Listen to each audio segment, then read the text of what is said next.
All right, shalom, shalom. We up live here with the Israelite School Universal Practical Knowledge Biblical Scripture Breakdown class. You understand? Getting into it. So-called blacks, Hispanics, Native Americans, we God's chosen people. You understand? And these records in the Bible that the Lord left us are to bring us up, to teach us how to obey the Most High. And we're in Abraham's story, covering our records, covering what happened. Of course, we were reading out of Hebrews, the 11th chapter, talking about the warfare that it takes to serve the Most High. Our forefather Abraham did a very brave and courageous thing, a very brave and courageous thing that he did, so that we could have our nation for a covenant that the Most High had established with him. And this covenant he passed down to his children because of the Most High honoring the agreement that he made. The word covenant just means agreement. You understand? It's a contract, it's an agreement, and that's what the Most High only made with our people, only made with Abraham. And then that covenant was passed to Isaac and then to Jacob. All right. So that's where we are. Now we're going to start at Hebrews chapter 11 and verse 8, and then we're going to go back to Genesis. All right. The Hebrews chapter 11, verse 8. All right. You got young man. All right, young man Jonathan, you go ahead and read Hebrews 11 and verse 8. This is like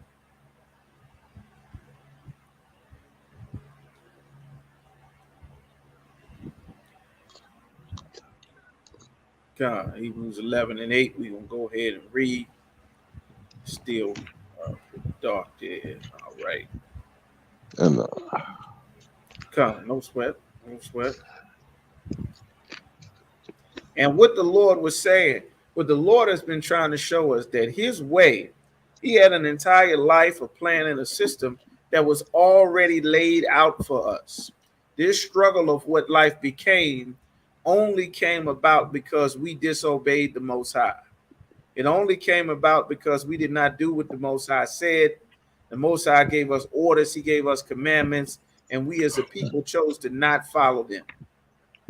We chose to do some other way, other lifestyles. You understand? And that caused the blessings that the Lord had set up in store for us.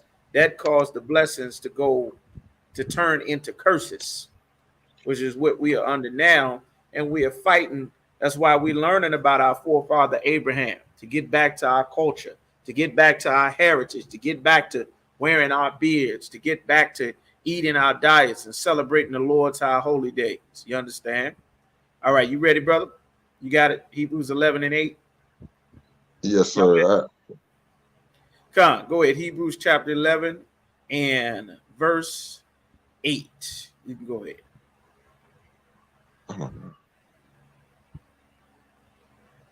I'm sorry. Hebrews 11 and 8. I think you may have hit me by accident. By faith, Abraham, when he was called to go out into the place which he should after receive for an inheritance, obeyed, and he went out, not knowing whither he went. Like this By is faith, talking about Abraham. Exactly. He got an inheritance. That's the wild, brother. Most High in Christ. He got an inheritance. He didn't know where he was going. The Most High didn't tell him, like, you're going to get on I-95 and you're going to take 95 south and you're going to go all the way down to Raleigh, Durham, and then you're going to go there and keep going till you hit Decatur. He didn't give him specific instructions. The instructions that the Most High gave, we're going to recap and then we're going to get back to where we left off. The instructions that the Most High gave to Abraham. He said, you leave and get away from your family, from your land, and then I'm going to make you a great nation. I'm going to establish a covenant with you. He didn't explain the details to the covenant. He didn't break everything down about how it was going to be done.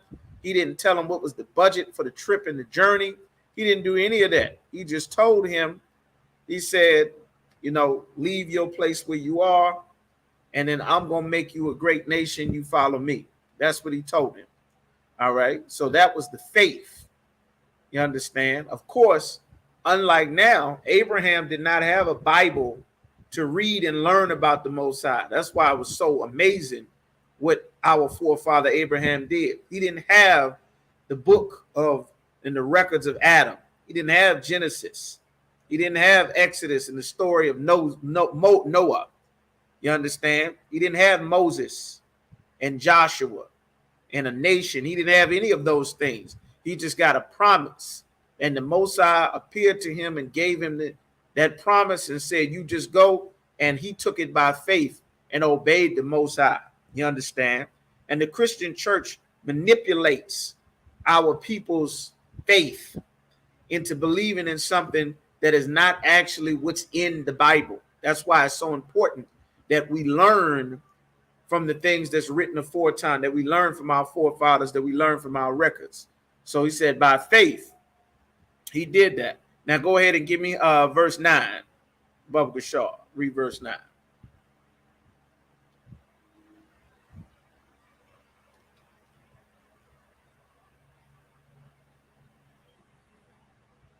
You got Hebrews chapter 11, and now go ahead and read verse 9.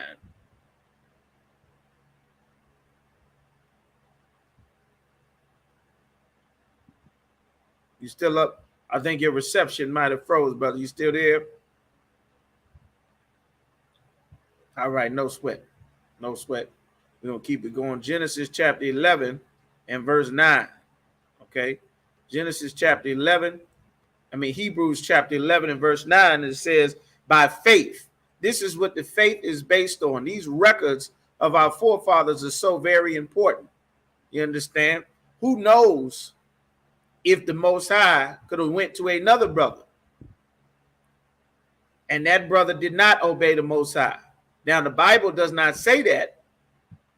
It doesn't say that. It's only telling you the records about Abraham. Abraham was not the only man on the planet, but the Bible say the Lord goes about seeking whom he can show himself strong in. Understands? Be in 2 Kings. 2 Kings. No, I want you to read Hebrews chapter 11 and 9. You had gotten cut off. It seems like you might be back. Okay. I think it might be your reception breaking up, going in and out. Hey, shalom. Y'all by Shemal Shabrakatah, not Tazal, Most High in Christ. Shalom. Okay. Hebrews 11, chapter 9. By faith he sojourned in the land of promise, as in a strange country, dwelling in tabernacles with Isaac, Jacob, the heirs with him of the same promise.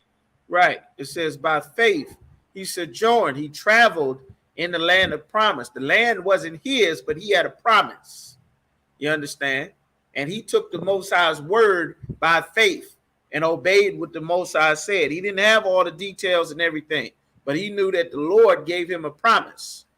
And he went out and he stood on faith. He obeyed the Most High, and he did not know. He didn't have all the details and everything figured out. You understand? When you come into the truth to serve the Most High, don't expect to know and understand everything and try to reason and make sense of everything. You understand? Our people come, and a lot of times, because of the Christian church and because of religions that our people have no business in, like Islam and Christianity and Rastafarianism, we've learned a lot of things that were for Shalaki, that the other nations of people created to make themselves important.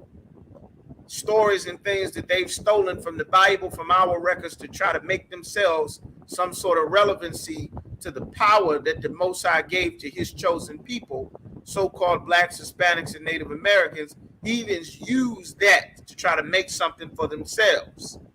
You understand? And our people are coming from a knowledge base of understanding things about the Bible, not actually understanding the Bible, but understanding things about the Bible as a Christian. Even the Muslims believe in the Bible the same way that a Christian does, which is not at all. They believe naked white babies with wings. They believe you're going to die and live in some paradise or die and get some torment forever. You understand? They believe that God loves everybody and everybody is equal, and it's all a bunch of fairy tales and nonsense. None of that stuff is real. You don't die and get a bunch of virgins, and you don't die and go see your grandmama and all your cousins and friends. Like, none of that is real. All of that is Roman mythology that they created up during the Renaissance period. None of that was ever actually what was written in the Bible. Hey, Shalom, Yahweh Shemala, Thashim Yahushua. You understand? He took it by faith. That's why we're still talking about Abraham thousands and thousands of years later. You understand? Like, he traveled in the land of promise. It was a strange country. This was not someplace that he knew everybody. He didn't know the people there.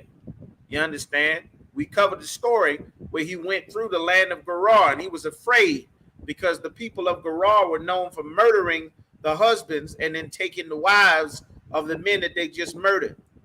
So he said that Sarah, who was his wife, he told her to say that she is his sister, because he learned that Gerar was a very evil and a wicked place.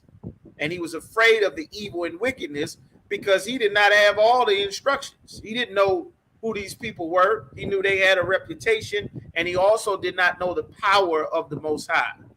And by him not knowing the power of the Most High, the Lord understood this, and even though he told them that this was my sister, the Lord still mightily held up his end of the deal and plagued all of the house and the servants of that Egyptian because, or for the sake of Abraham. Like, he got his hand. Abraham's a made man. He's looking out for Abraham because he got a covenant.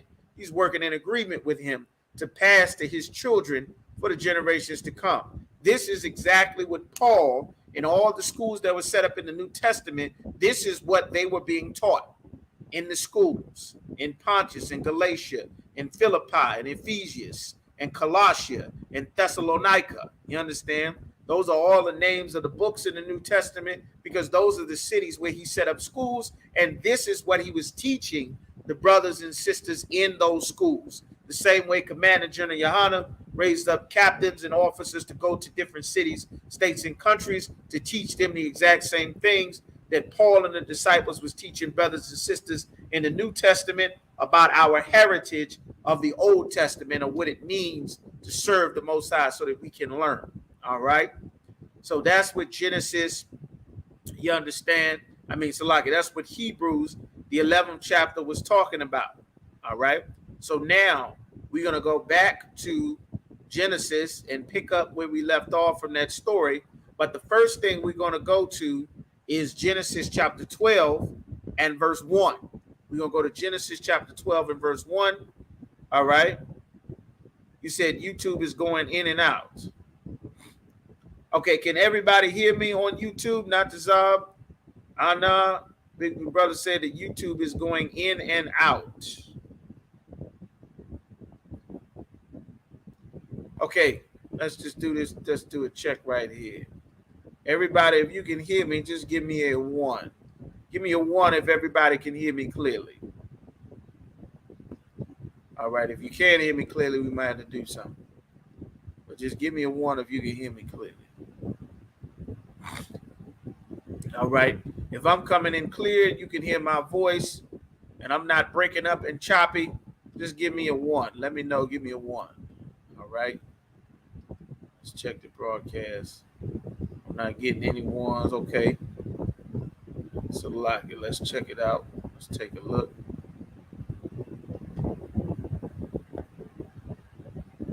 Okay. There was just a moment you tuning in and make sure everything's good and clear. All right. Share this on okay, there we go. Scripture breakdown. Make sure we're good and clear. Share this on okay, there we go. Scripture breakdown. All right, we sounding clear. Make sure. Okay, so I can hear. So give me 1. Okay, there we go. Scripture breakdown. All right, okay. Sounding clear. All right, everything is clear. Sounds good to go. Get some 1s there. Everybody just let me know if you can or can't hear me. Just let me know. 1 should be coming in. All right, 1s. Everybody good to go. All right, we're going to keep it going. All right. So that's what the Lord is saying, like by faith. Okay, Most High in Christ. Everybody, we good to go. The water, y'all. All right, so Hebrews chapter, Genesis chapter 12, and let's go to verse 1. Give me Genesis 12 and 1. Oh, Con. Now faith is the substance of things hoped for and the evidence of things not seen. Like faith is the substance. No, I say Genesis chapter 12 and verse 1.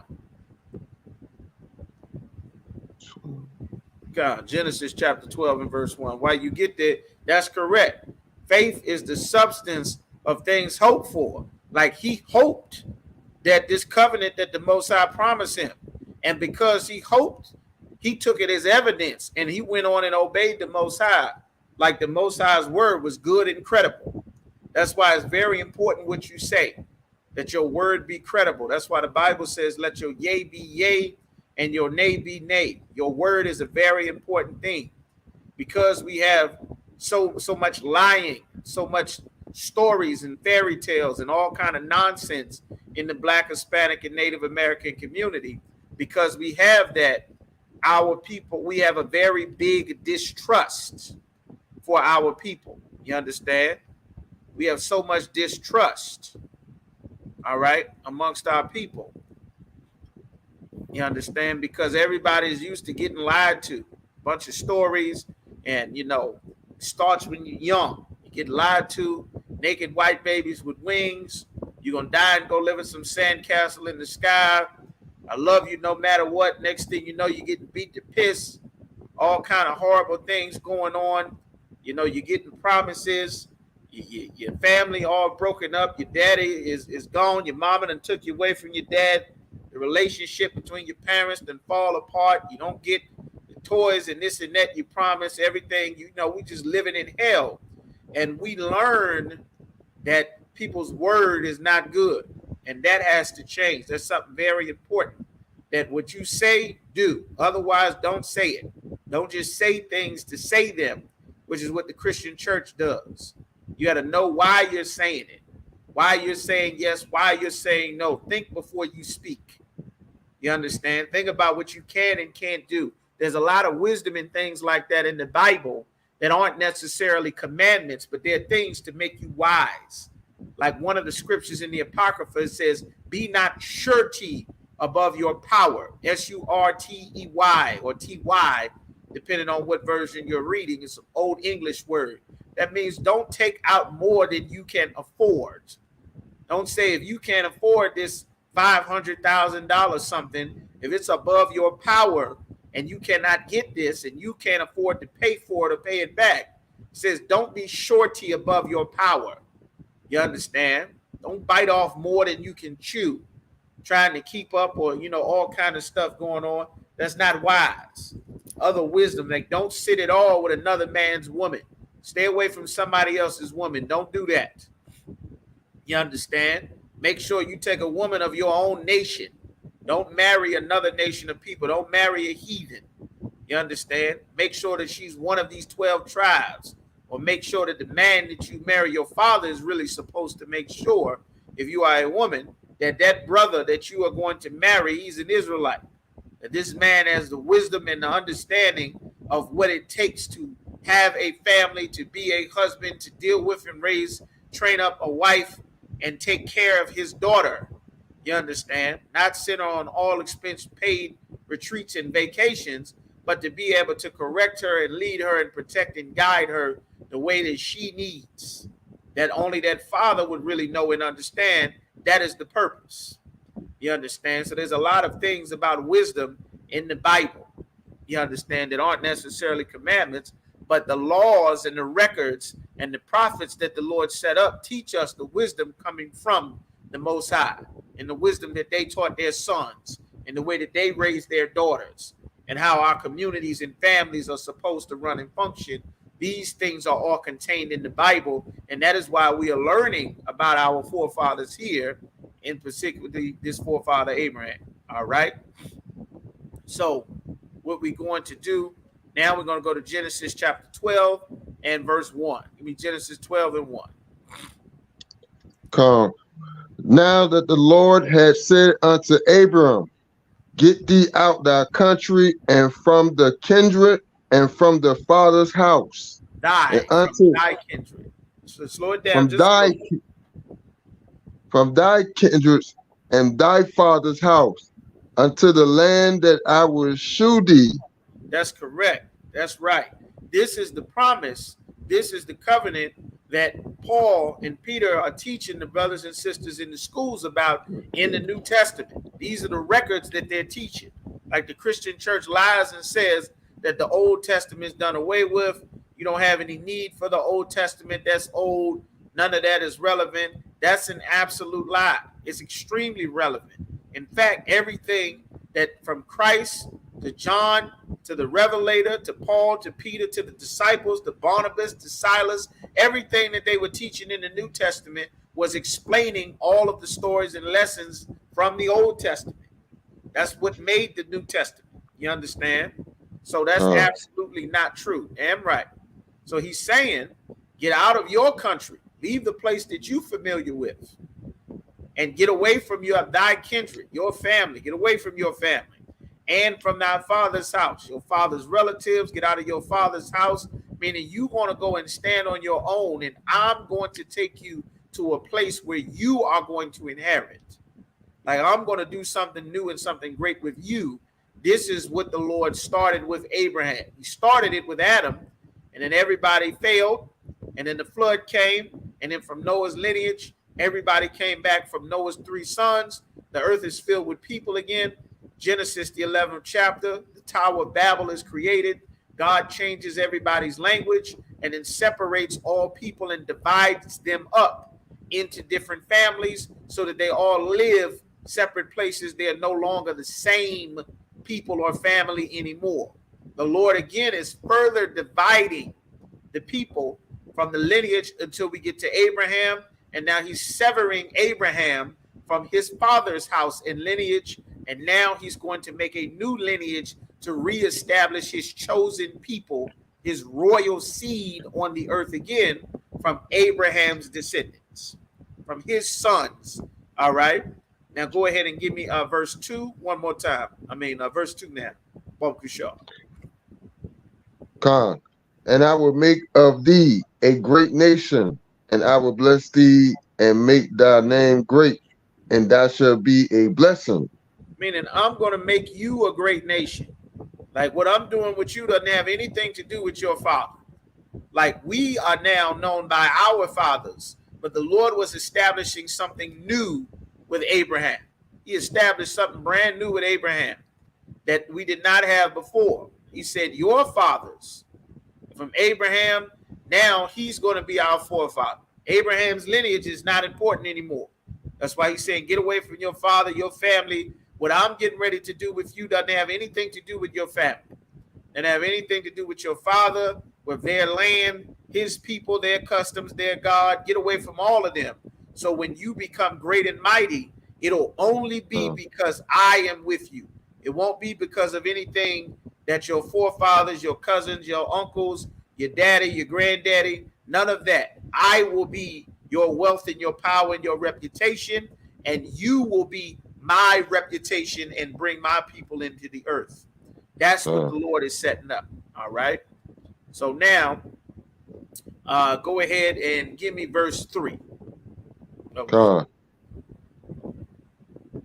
Verse 3, I will bless them that bless thee, and curse him that curseth thee, and in shall all families of the earth be blessed. He said, I'm going to curse them that curse you, which you would be reading about in the stories there. The other nations that blessed Abraham, the Lord blessed them. There were servants, there were people that were working there that served Abraham, that helped take care of his flocks. They helped him. You understand? They worked for him. They were employees. That does not mean that they now are going to get the inheritance that Abraham had. And that's an important thing to reiterate. And it's an important thing for our people to learn and know that just because another nation of people may help you or they're kind to you, you work with them, they make your coffee, they make your sandwich, they give you a job. like those things, that doesn't mean that now they're supposed to inherit your kingdom for your people. They don't inherit, your identity. They're not one with you just because someone showed you kindness or dealt fairly with you. You understand? And that's a very difficult concept for blacks, Hispanics, and Native Americans to understand, because our people are in such hell and in such struggling and such suffering and poverty that whoever shows any bit of kindness, our people are damn near ready to give our entire soul over to them. You understand? For the sake of any sort of kindness, because of how hard everything is here. All right. So now what we are going to do, we're going to go and skip up to back where we were. Should be Genesis chapter 13, where we finished off the last class. Lot had moved from Abraham. Their servants were fighting. They were so blessed with camels and oxen and everything that they needed. They were so filled with all of their wealth and their riches that now they are fighting each other. So they have to separate. Lot takes his possessions, his camels, his tent, everything that's his, and his servants, and now he goes and moves away from where Abraham was. All right. So now we're going to go to Genesis chapter 13 and verse 11. We're going to start from there. Genesis chapter 13, verse 11. Then Lot chose him of all the plain of Jordan, and Lot journeyed east, and they separated themselves the one from the other. Right. This is Abraham and Lot separated. Lot went along for the journey. The instructions that the Most High gave to Abraham was to get away from thy country, thy father's house, and thy kindred. One of his kindred came along with him, Lot. Now Lot has to get separated to get away from the story, because Lot is not an essential part of the story. There's no covenant being made with Lot. The covenant is going to Abraham, but this is not magic. This isn't a Disney movie. It isn't Universal Studios or HBO. This isn't scripted. He brought his nephew. His nephew tagged along. The Lord said, leave your family and your father's house. He brought some family with him anyway. That was not what the Most High said to do. But hell, since Lot is here, this is what happened with Lot. Now Lot's moving. They have to separate. And now we're going to pick up from what's going on with Lot. So keep going, please. Verse 12. Abram dwelt in the land of Canaan, and Lot dwelt in the cities of the plain, and pitched his tent towards Sodom. Pitched his tent Verse towards Sodom. Sodom. You understand? That's why it's important to know where you're moving to. You understand? It's very important to know where you're moving to. You scope out the area, check the land, check the resources, check who lives in the neighborhood, do some background and investigation for you just up and roll and take all of your family and your possessions somewhere, and you could be moving into a very terrible or dangerous area, which is what Lot did. There's something to learn from. It's like, brother, you're not quite in front of the camera, only seeing like half of your face. There you go. All right. Come, we'll get you some light there. All right, so go ahead, keep going. Verse 13. But the men of Sodom were wicked and sinners before the Lord exceedingly. Like these men were wicked and they were sinners exceedingly. Everybody knows now the stories of Sodom and Gomorrah, but the Sodomites, as it is known to this very day, these are homosexuals, the LGBT mecca utopia of the ancient world. You understand? The Jeffrey Dahmer, all Jeffrey Dahmer's in there. John Wayne Gacy is in there. The popes, the pedophiles, the rapists, the snatchmen, the bandits, everything is in there. It's a horrible place that the Lord called them exceeding wicked. You understand? Extremely wicked, which is what the Lord said. You understand? Meaning they're wicked and they're sinners. And then there are exceedingly, meaning they do some evil things beyond what regular evil is. They got a special type of evil. You understand? They got the full buffet of evil, like beyond what is tolerated by evil standards. You understand? The bad guys is like, damn, this too much. They got to stop some of this. Like, goddamn, this is a lot of evil. Like, we can't go through there. Like, damn. Like, that's what the Lord wants you to understand about Sodom and Gomorrah, where Lot went and moved to. All right, so keep going. Verse 14.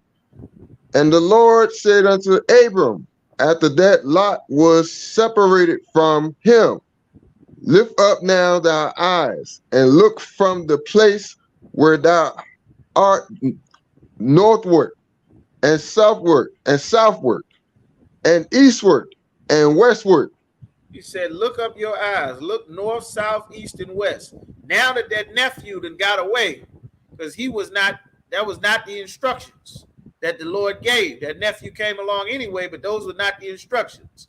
Once the instructions to get that family, that father away, that whole kindred, now Lot somewhere else, the Lord is going to give Abraham some more instructions. So keep going. Verse 15. For all the land which thou sayest to thee, will I give it, Salakia, and to thy seed forever. Right. This is old Quaker English. It can get you tied up sometime. He said, I'm going to give it to you and your seed forever. Everything that you see, north, south, east, and west. Keep going. Verse 16. I will make thee thy seed as the dust of the earth, so that if a man can number the dust of the earth, then shall thy seed also be numbered. You said if a arise, Salakia. Right. He was saying if a man can number the dust of the earth, not the sand, you can see sand. It's hard to measure, but you can see sand. The dust is powdered sand. You understand? That's something smaller than sand, meaning it's so many of you, no one will ever be able to count how many of your seed there is. Like, that's how great the Lord is going to make him. And that blessing that the Lord is going to give to him doesn't have anything to do with his father. It doesn't have anything to do with his father's people or his father's lineage, because the Lord is going to make himself a people from Abraham's seed. That's something important to learn. And this is what the disciples and the apostles were teaching brothers and sisters coming into the truth in the New Testament, just like the disciples and prophets right here in the UPK are teaching brothers and sisters in the New Testament coming into the truth in these ISUPK classes. So keep going. Verse 17. Arise, walk through the land in the length of it and in the breadth of it, for I give it unto thee. Everywhere you walk in that land, as far wide and as far long as you go, everything I'm going to give to you in the land. You understand? Everywhere you go, I'm going to give you that land. This is what the Lord was saying. So now we're going to skip up to Genesis chapter 14 and verse 1. All right. Let's just get some backdrop over what's happening here. You got wars jumping off. That's why it's important to know where you're moving to, whose land is there, what's going on. All of those things are important to know, because if you don't know and war and all of these things jump off, you could move into damn Ukraine, or you could be Brittany Griner going to play basketball in Russia as Russia is preparing to go to war with Ukraine and the rest of Europe, because they have to continue the war now. They can't stop. They got to keep going. They're going to be sanctioned to hell. Their money has tanked, but something that the world don't realize is that Russia is the one supplying the oil for all the heat and the stoves and the gas all throughout Europe. If you decide you're going to cut Russia off, everybody going to freeze to death in Europe. If you think America is going to be sending you oil in Spain and Portugal and everywhere else, you out of your mind. So they gonna need to fight somebody to steal some oil. And they can't just run into Russia and bomb and murder them like they did the Arabs. like they did Gaddafi and Saddam Hussein and everybody else. They can't just run in there and murder everybody like they always do. So now they in a situation. And this is what happened to Lot. That's why you got to know where you're going. You can't just be up traveling everywhere like I'm free, I'm grown, I'm an adult, all those silly Christian things they teach you. You got to be sober and vigilant. You got to know what's going on. And most blacks, Hispanics, and Native Americans do not pay attention. They figure, oh, that's somebody over there. That's just, as long as I do my thing over here and I mind myself and keep to myself. No, that's not going to work in a civil war. That's not going to work in world war. That's not going to work. There is no sidelines. Our people have been taught that as long as you stay out the way, none of these problems will find you. But our people were not taught that the Lord said for you to gather in the Isupk to get the proper instructions for the hell that the Lord is bringing about to wipe out these empires. And this is an important thing to mirror, that Lot did not know what was going on where he moved to. They got all kind of war and beef jumping off, and Lot mess around and get sucked into the mix. And he getting sucked into some even worse drama when he moved into goddamn Jeffrey Dahmer's neighborhood in Sodom and Gomorrah. You understand? Right. So that's something also to keep in mind. I think we lost you, brother. I think your signal, your reception, or the brother reception, probably in and out a little bit there. So give me Genesis chapter 14 and verse 1. Yeah, he dropped off there. Give me Genesis 14 and 1. Hey, Shalom, y'all should break it down. Shalom, sir. Yahweh Shem Shabbat. Genesis chapter 14, verse 1. And it came to pass in the days of Amphrael, king of Shinar, Arioch, king of Elasar, and Kedorlaomer, king of Elam, and Title, king of nations. King of nations. You got countries. This is a war. Everybody. You got a Royal Rumble jumping off. You got everybody going to war. And then Title. Title is the king of nations, meaning he's not in charge of just one or two people. He in charge of several different nations. So they got this king and his army, 4 or 5 kings, and then the damn then NATO, Title is in charge of NATO, going to war with 3 other kings. You understand? This is a major war that's going on here with 4 plus kingdoms. All right. So give me young man, take me to Genesis chapter 14 and 2. All right, and pick up from there. All right. God. Genesis 14, chapter 2. That these made war with Baal, king of Sodom, and with Bahasha, king of Gomorrah, Shanab, king of Admah, and Shamar, king of Zabon, and the king of Bela, which is Zoar. Zoar. Come. This is everything. Those are the 5 kingdoms in the plains of Zoar. You understand? That fire that rained on Sodom and Gomorrah burned up everything that was in them plains of Zoar. That's right around where Lot moved him and his family and his possessions into this wicked, evil kingdom. And these other kings, Lord knows what they did to make them go to war against these Sodomites. Who knows what these Sodomites did? That 4 kings, they got NATO, Shalom, y'all should break it down, truth. They got NATO, the king of nations, Title is getting at them. NATO, their allies, goddamn Britain is in it. You understand? Whoever else, the rest of the allies is in there. Belgium in there, Switzerland in there. And next thing you know, they going to war against 5 kings. Like these Sodomites done something terrible that they got 5 kings going to war against them. Who knows what they did? But I'm sure it was something terrible. All right. So now war is jumping off. All right. So young man, keep going where you were. Give me verse 3. Salakia, sir. I had got bumped off and lost my spot. Con, Genesis chapter 14 and verse 3. All right. That's what it was. Con. Just let me know when you got it. Con. 14 and 3. All right. Almost there. No sweat. Matazah Korah, if you have 14:3, you can pick it up. Kind of one, sir. All right, go ahead. This is the book of Genesis, chapter 14, verse 3. All these were joined together in the vale of Sit. Siddim, God, sit him, which is the salt sea. which is the salt sea. Keep going. Verse 4. 12 years there, Salakia, 12 years they served. I'm going to need help pronouncing that, sir. Chedorlaomer. Chedorlaomer. Mm-hmm.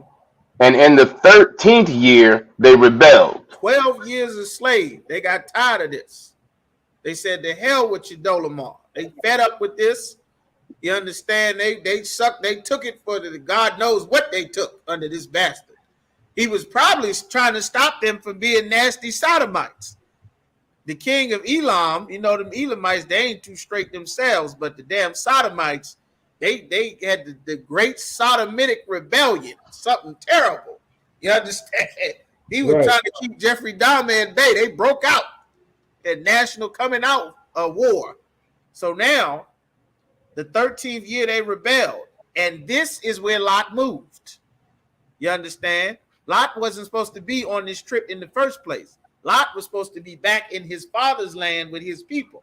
Lot wasn't supposed to go, but Lot went along with the trip anyway, and now Lot got himself in all kinds of trouble. You understand? So keep going. Kind of one, verse 4. Salakia, verse 5. And in the 14th year came Chedorlaomer and the kings that were with him, Uh-huh. and smote the Rephaims Uh-huh. and Ashtaroth, Karnaim, Carnaim. Uh-huh. and the Zuzims in Ham, and the Emims in Shaveh Carithium. Carithium. The watch, sir. And the Zuzim. You got all kind of wars going on, people getting killed, they taking over lands, like they getting fed up with it, everything. All kind of war is breaking off. You understand? This is not important. But the battle is a serious war going on. All right? Now you got all kind of people is getting joined in there. This battle, you know, is lots and lots of war and battle that's going on. And this is where Lot lived. So the kings is battling Sodom and Gomorrah. They battling. All the other nations is in there battling. You understand? Elam is in there. You got Hamites in there. Who knows whoever else is in there. Here's the problem. As far as Abraham is concerned. As far as Lot concerned, Lot not supposed to be there in the first place. Lot's supposed to be at home. But nevertheless, Lot came along for the journey. Now, take me to verse 10. Khan. This is the book of Genesis, chapter 14, verse 10. And the vale of Siddim was full of slime pits.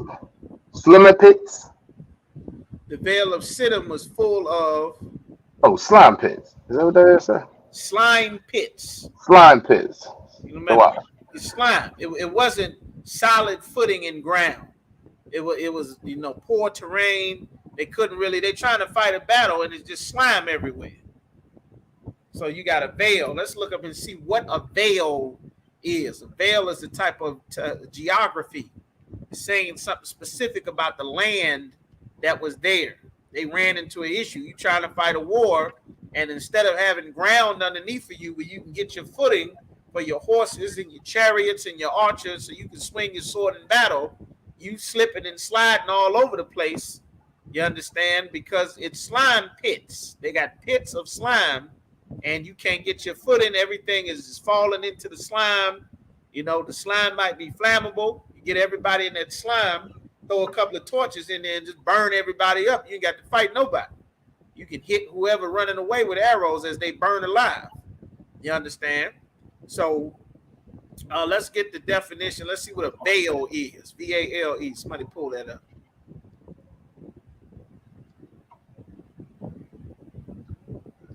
All right. Sir. Slacky, sir, if I could. Nah, The definition of vale is like a valley. it's a valley. It's a low land. So imagine you in the lowland trying to have a battle. You didn't come down the hill because the land is low. The lowland is where you're supposed to be able to fight, but you can't fight because there's slime pits everywhere. You understand? So that's what it's describing. All right. So keep going. And the kings of Sodom and Gomorrah fled. They ran. They said it's slime out here. These people coming to kill us. They on the run. Keep going. And fell there. They ran, but they died there. They run. They trying to run away. It's slime everywhere. Everybody getting killed. This beef jumping off. Got 10 different nations fighting. Keep going. And they that remained fled to the mountain. They fled to the mountain. They on the run. All right. So here's the problem. Keep going. Verse 11. And they took all the goods of Sodom and Gomorrah, and all their victuals, and went their way. They took everything. They killed who they could. They put them to flight. They on the run. They took their goods. They ran their pockets, their jewelry, their silver, went up in their kingdom, got their gold, all of their good price things, took their food, which is what victuals means. Victuals is food. They took everything from them. And then they went on about their way, you know. So keep going. Verse 12. And they took Lot. What happened? Abram, and they took Lot. And now, because Lot moved over there where these Sodomites live, God knows what beef they got with these Sodomites. What terrible things that the Sodomites did. They done rebelled up against this king, and now they done took Lot. Lot's a POW now. You understand? They like he got all these cattle and stuff. He wanted the men of Sodom. You understand? They taking food, they taking everything. So they say, well, hell, snatch him up too. He got all this money, all this wealth. You understand? So keep going.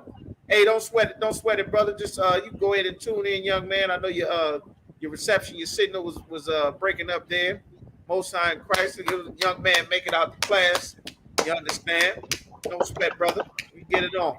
All right, get that reception. Everything worked out. You can just tune in there. All right, no sweat. We got you down. What? So that's what's going on. So keep going. Lot gets snatched up. Abram's brother's son, who dwelt in Sodom, and his goods, and departed. They ran up in there. They snatched him, snatched his stuff, and they rolled out. They just rolling through, taking everything. Keep going. Verse 13. And there came one that had escaped. One of them had escaped. He got to running. He was looking around. He seen them kicking in doors. He seen them going house to house. He said, oh, getting out of here. You understand? Right. He wanted to escape. He said, you are on your own. He rolled out. He got out of there. You understand? Got on God. So keep going. And told Abram the Hebrew. He ran back to Abram. And he remembered where Abram was. So he ran back to Abram and said, listen, they done snatched up your nephew. It's bad. They done took everything. They done killed the kings of Sodom. They slapping people. They stealing stuff. They breaking jaws, taking horses, and they got your nephew. You understand? It's bad. He went and told Abram. Keep going. For he dwelt in the plain of Mamre, the Amorite. Right. Keep going. Brother of Eshol and brother of Aner. All right. Go ahead. And these were confederate with Abram. That's a very important word. It's a military term. They were confederate with Abram, meaning they got treaties with Abram. Remember, the Lord said, I will bless them that bless thee, and I will curse them that curse thee. The Lord made a covenant with Abram. Abram don't know all the details to the covenant, but Abram is obeying the Most High, and the Most High hold up his end of the bargain. You understand? But Abram is dwelling in the plain here. He got wealth. He got goats and cattle. He would, the Amorites later on. The Amorites was the land of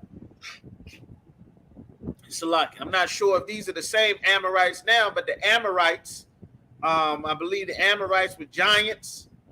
King Og of Bashan, the Bashanites, we ended up having to fight them and put an end to their lineage later on in King David's day. You understand? But these were mighty and powerful people. They weren't poor and weak. They were established. And Abraham, with his wealth and his goats and his cattle, he lived there. And he had a confederacy with them. He got his servants, his wealth and his power. They probably benefiting doing trade and stuff with them. They got an agreement, like, something jump off, we gonna ride. All right. That's why it's important. It said, and these were confederate with him. Let's get the definition of that word confederate real quick. Let's just get that so we can get a better understanding of why. Remember, all the words in the Bible are important. There's a reason it's saying these words. So let's get confederate. Got on, sir, if I could. All right, go ahead. The Webster's Dictionary of Confederate. The definition is united in a league, allied. United in a league, an ally. You understand? Let's see if we can get league. We know what ally means. We know what they're saying, but let's just see if we can get the definition of league. Get some definitions for league. The definition of league: an association of nations or other political entities for a common purpose. That's important. It's an association of nations, of political entities. They got a political alliance going on. They got wealth and power. He got wealth and power. They confederate. Something goes down. Just think of NATO. Just like we saying something go down. You bring it up in the next meeting. Hey, we need 200 cattle over here. We got a famine going on in this land.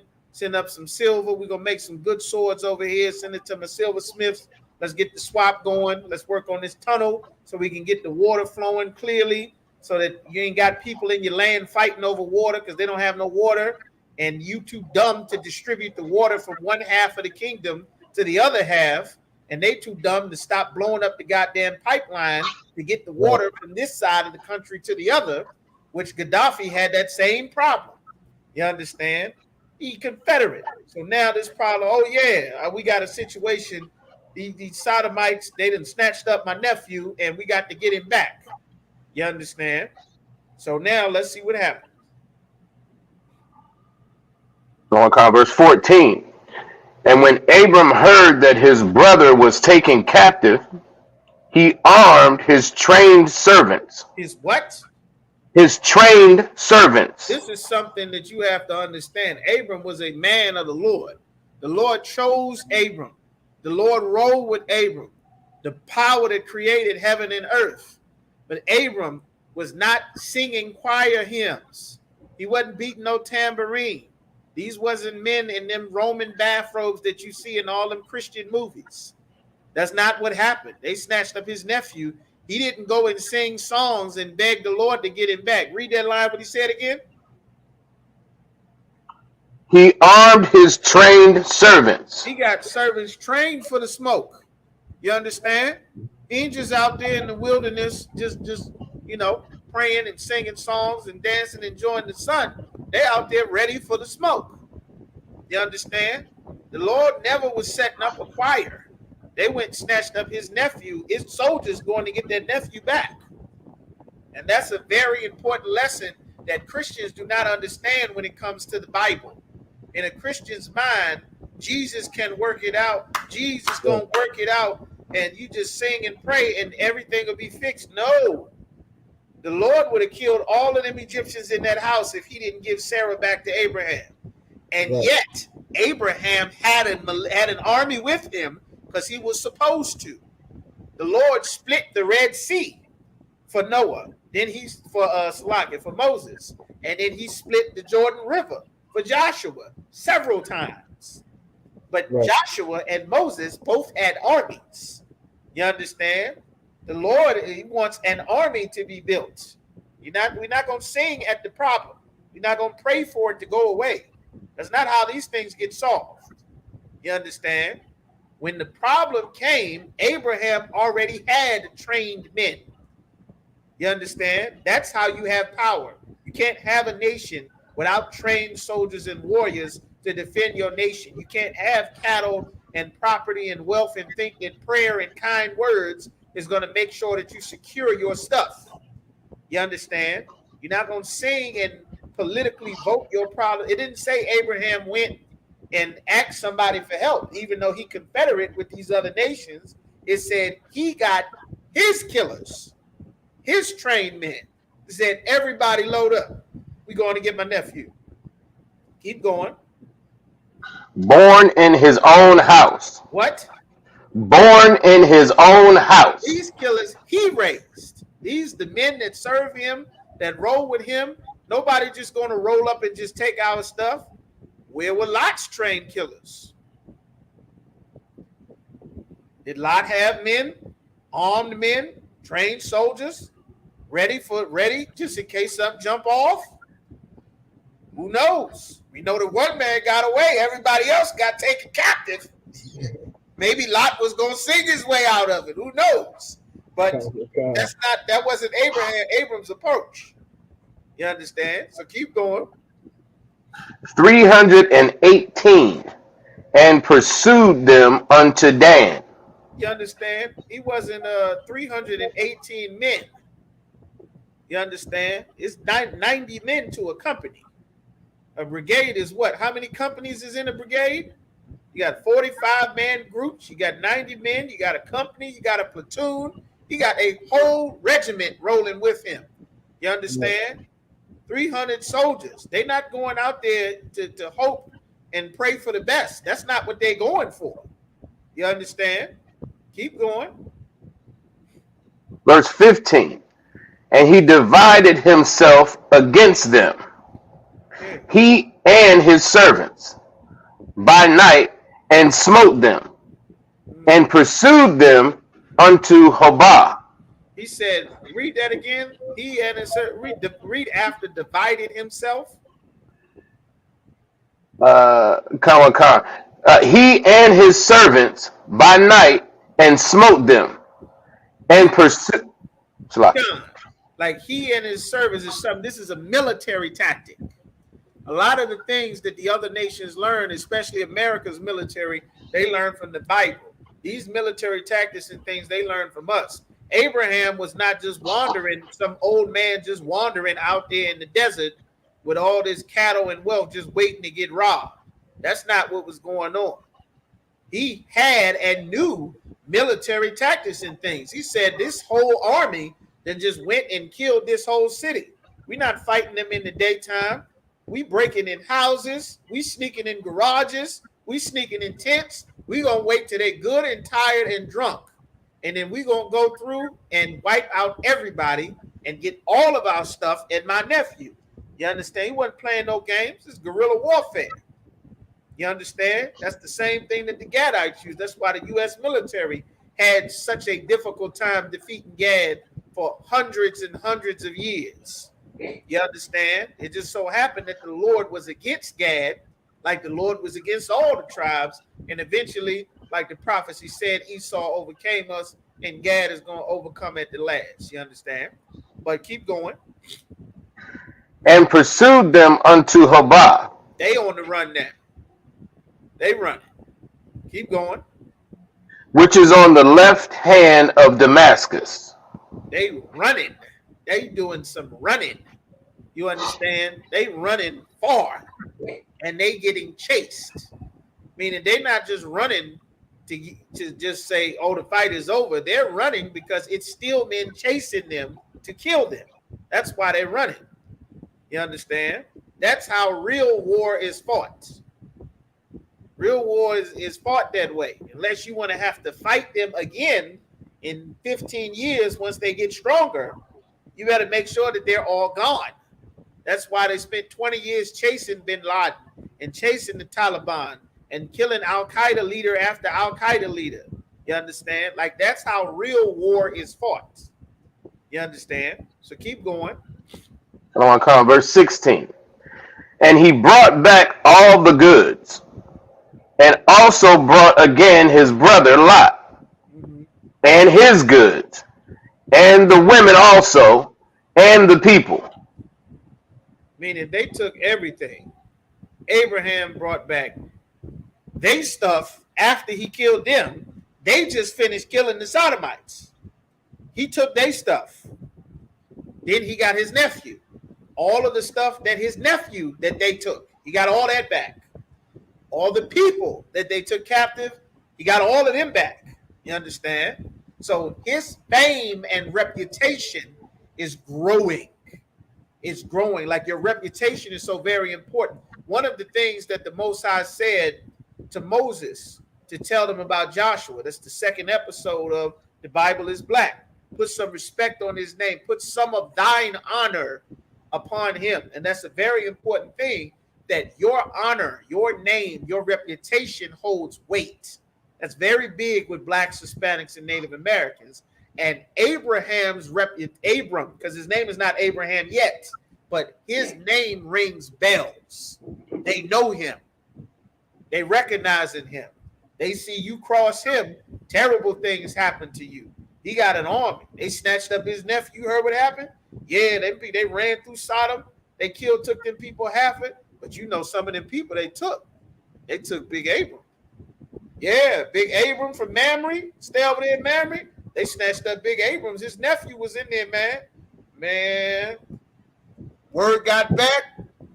Big Abram, his people, they came through there, man. They killed everybody. Them people ran all the way to Damascus. Everything that they took, Big Abram took all of that. They stuff, his nephew, the people, man, I don't want nothing to do with Big Abram. Big Abram running things, man. Before you know it, you getting a reputation. Now, your reputation, that honor is going to go on your sons. And then because of your reputation and the wealth that you get blessed with, the other people who are not Israelites, who are not going to get the covenant, but guess whose butcher shop they're going to work at? They're going to work at your sons. Guess whose cattle? They're going to train their sons to take care of and breed your cattle. They're going to train your horses, that your sons, they're going to train their sons to be your military experts, raised in your house. They're not Israelites. They're not getting the covenant, but they roll with Abraham, and their fathers are loyal to Abraham. Abraham damn near got a whole nation, a whole kingdom rolling with him wherever he go. He called up 300 of his own trained soldiers. That's real power. You understand? He got 300 trained soldiers, and he got allies. You understand? They got a political organization where they got deals and stuff worked out. He didn't even call the allies. He handled this with his own trained soldiers. You understand? Like, these are things that's important to establish and have power. And these are things that the Christian church never teaches our people are important. They teach you to sing about it, hope for the best. They somebody slap you, beat you, kill you, just pray for them, hold their hand, cry a little bit, march, light some candles, get some teddy bears. Nonviolent. I had turned the other cheek. All of that old civil rights nonsense, that's not real life. That's not biblical. It's not godly. It's not the Holy Spirit. And it's not righteous. You understand? It's not the Spirit of God. That's a homosexual, weak, effeminate Christian spirit that they try to force to get a rough warrior masculine spirit out of Black, Hispanic, and Native American men. You understand? This is why the disciples in the New Testament are teaching brothers and sisters that's coming into these schools. This is why they teaching them about Abraham.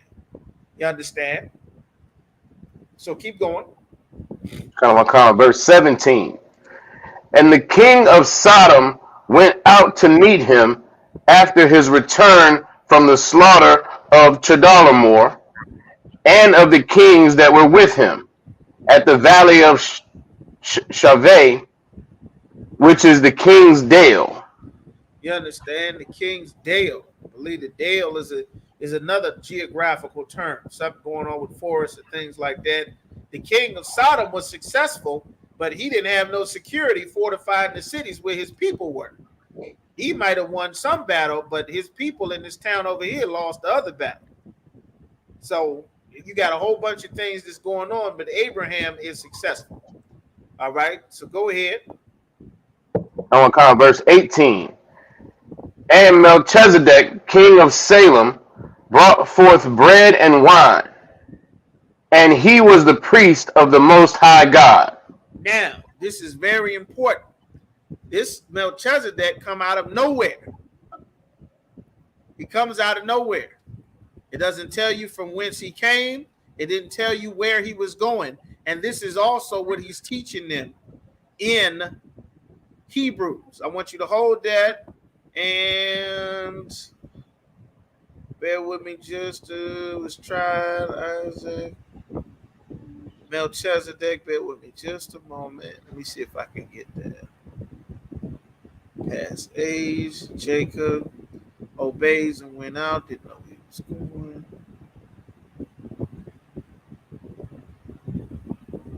Bear with me just a moment. Like all of these things are important. Like going to church, you would never know that these things were in the Bible. You would never know that any of this matters. You would hear about it, but you would never know why, what happened. Without the Spirit of the Lord, you can read the words in the scripture all you want, and it's not going to make sense to you. Like the Lord say, his Spirit hides things. Like you're not just going to understand the Bible because you pick it up and read it. You understand? That's why Christ said, I'm glad that you hear these things from the wise and the prudent. You understand? You might be prudent to go and study and find things on yourself. I studied the Bible all the time, and I never saw this. Any Bible conference, any prophecy breakdown to this, they talking about the prophecies and gates to this and that. I studied all of that, and at no point in time did I ever even almost come close to any of this. Nothing. Not even remotely close. Because it was hidden from me. Because you need the Spirit of the Lord and the prophets of the Most High that he put his Spirit on to break down the scriptures. You understand? Melchizedek. Let me see if I can find that. The King of Salem. Hebrew. Let me see. Let me find that there.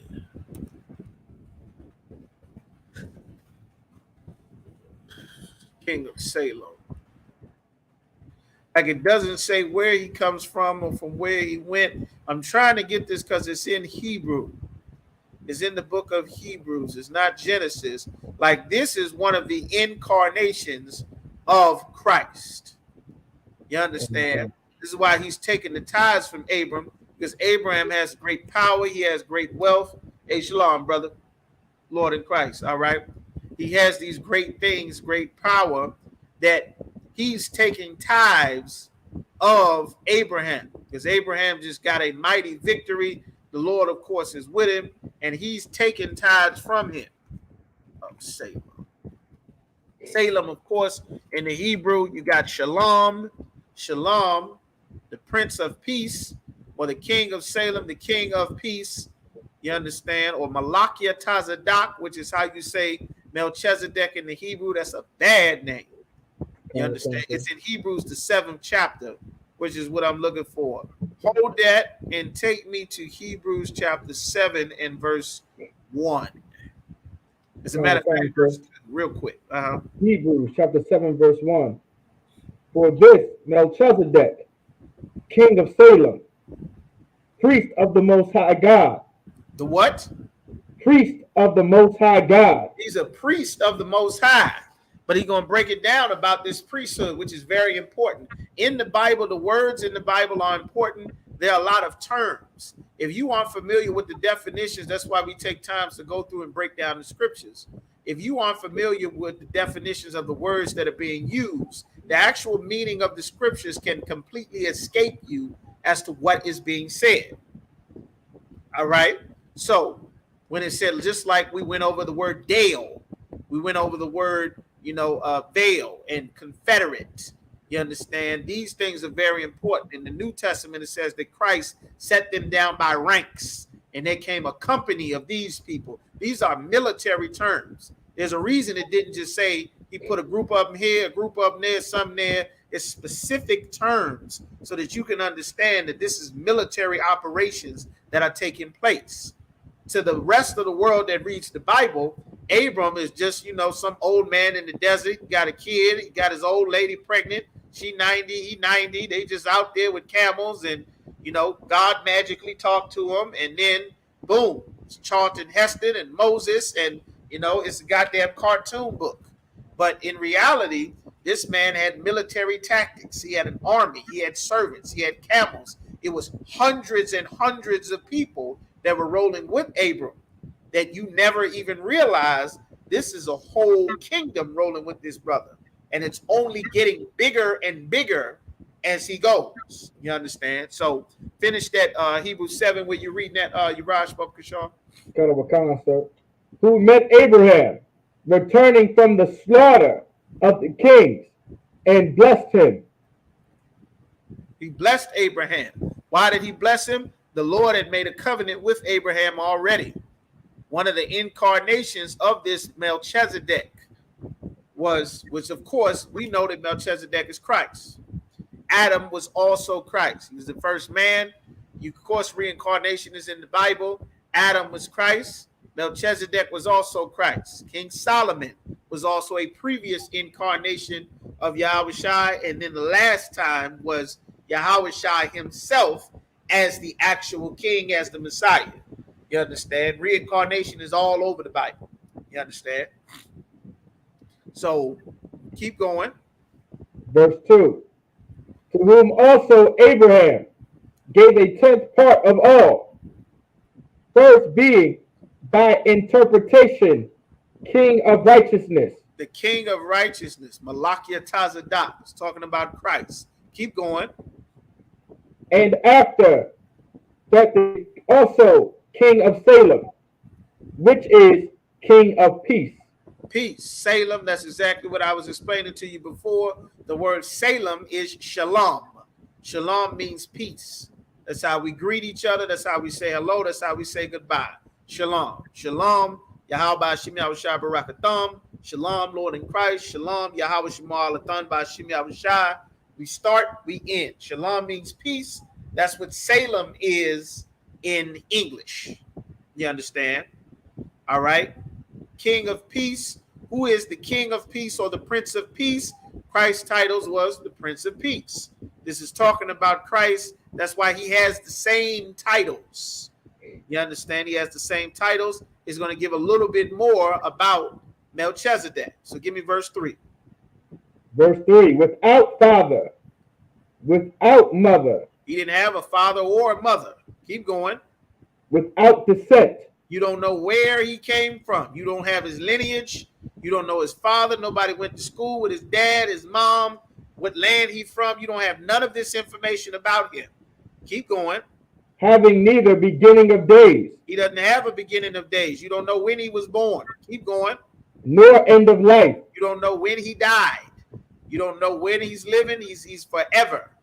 You understand? Keep going. But made like unto the Son of God. Made like unto the Son of God. You have again the Son of God. Of course, we're talking about Christ. Adam was also the Son of God. Just to show you, when it says the Son of God, this does not mean that he's an angel. This does not mean angels. You understand? That's not what it's talking about. Adam was called the Son of God at the end of Luke, the 3rd chapter. He's, of course, in the lineage of Christ. And Christ was also called the Son of God. That wasn't a unique term. That just means that you do everything that the Lord loves, that the Lord wants. Just like if somebody say, that's my son. That's my son, man. Like, we think the same. We operate the same. He does exactly what I would do. That's my son. That's black man talk. You understand? So keep going. Abideth a priest continually. He abideth a priest, meaning he's a priest forever. His order is not the Levitical priesthood. His order is the order of Melchizedek, which is the one that we are under as priests of the Most High. Now, as Isupk, we are not under the Levitical priesthood because we are not Levites. And Christ ended that Levitical priesthood because there was a priesthood that predates the Levites. You understand? And that priesthood that predates the Levites is the one from Melchizedek. That's why a priest sent from the Lord shows up to collect tithes out of Abraham. You don't know where he's from. You don't know his mother, his father. You don't know when he born. You don't know when he died. He's priest forever. That's the order of Melchizedek. That is the order that the disciples were under. That's the order that we are under. These things are important. So you not only know your heritage, your lineage, the details to the covenant, to the contracts. What the disciples are teaching these brothers and sisters in the New Testament is how to be a free man. What is your nation? What is your heritage? Who are your forefathers? What are your kings? How did we live before this? What land belongs to us? How are we supposed to operate? All of these things are contained in the Bible, and everything that we're learning about in the New Testament, the disciples, Christ taught them from the Old Testament. That's why they're still teaching and explaining the Old Testament thousands of years after Abraham, of course, is dead and gone. All right, so go ahead and finish this here, a couple more verses in Hebrews. Verse 4. Now consider how great this man was, unto whom even the patriarch Abraham gave the tenth of the spoils. Right. Consider how great he was. Abraham gave him tithes. He paid tithes to them. Why did he pay tithes? Because tithes was a command. You understand? He made a covenant with the Most High. Tithes was a command. All right. Now give me verse 5. And verily, they that are of the sons of Levi, who received the office of the priesthood. Now this is important things because the sons of Levi got the office of priesthood. That is later on in Moses' days. But this predates Moses. Remember, these laws, statutes, and commandments that we have, Adam already had them. Adam taught them to his sons. That's why Cain and Abel knew to bring a sacrifice unto the Most High in Genesis, the 4th chapter. And they also knew the proper sacrifice that the Lord required, and Cain didn't give a damn. He was going to give God whatever he wanted. That is the same spirit that is on the so-called oppressor to this very day. That's why he murdered his brother who God loves, because he did not want to obey the Father. And of course, the Lord doesn't deal with him anymore. Anything, whole story, everything unfolds after that. So keep going with 7, Urash. Have a commandment to take tithes of the people according to the law. He's taking tithes according to what? To the law. Which shows you even more. Abraham knew to give him a 10th part because Abraham knew the law. Why? Because Abraham comes from the lineage of Noah's kids. And Noah was a man that was perfect in his generations. Even though everybody else was wicked that died, Noah was perfect. Meaning Noah kept the law, statutes, and commandments of the Most High so that they could be taught to his sons. And even though once the earth got repopulated, nobody gave a damn about those laws, but they still existed. There was a man named Eber. Eber is Ibar in the Hebrew. The word Eber means Ibar, or from the past, which is the word Hebrew in English. You understand? He continued and kept the ways from before the flood. Everybody else died before the flood, except one man did what the Lord wanted. That was Noah. You understand? And then Abraham is learning he knows to do this because he's from that same lineage. The Lord is reestablishing that pure lineage of just his chosen people now that the earth is back full of people again. And they're learning this is how things are supposed to function. This is the priesthood. This is how it works. This is how it starts. So you know your history and your heritage. One thing Blacks, Hispanics, and Native Americans do not know is history. Our people don't know any history at all.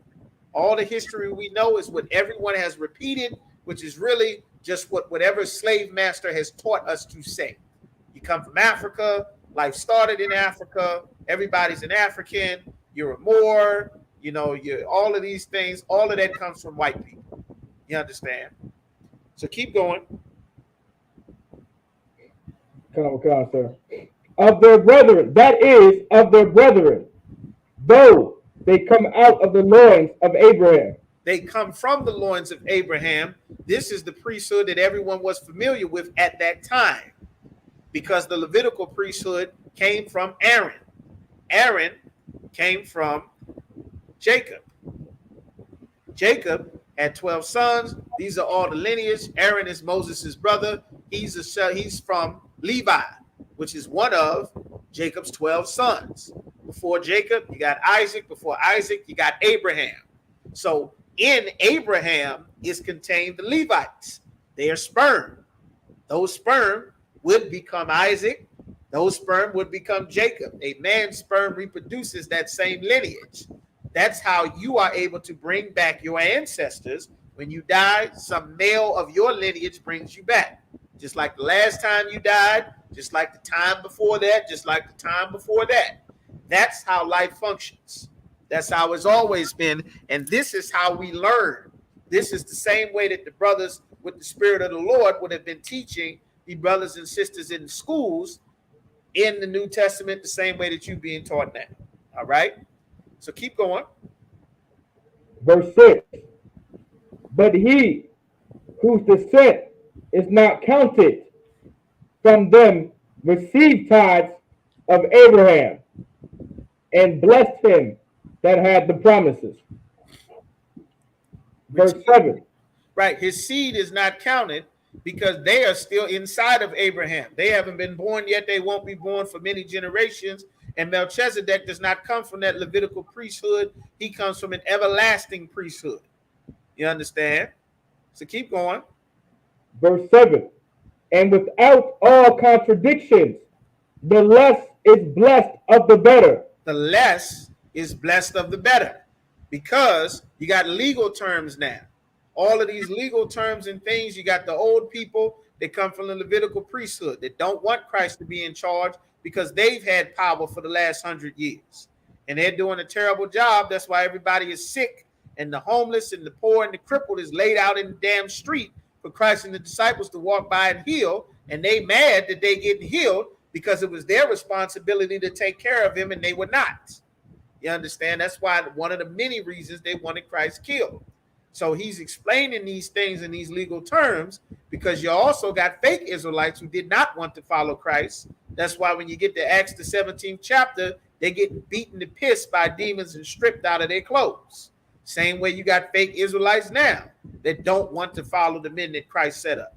That's why they're not in the Isupk under Commanding General Yohana. The same way the fake Israelites did not want to get up under Peter and them in Christ's day. They didn't even want to obey Christ when Christ was alive. They had their own fake Israelite group while Christ was there. John the Baptist had his own disciples while Christ was alive. You understand? So it's always been that way. None of them are in the truth, and they're going to get everybody hurt and probably killed pretty soon. You understand? That's why we keep telling them, you're not in the truth. You're not in the Isupk. Everybody will find out together. That what we've been saying the whole time, the Lord told us to say. But we're not going to get on that. So now, Hebrews chapter 7.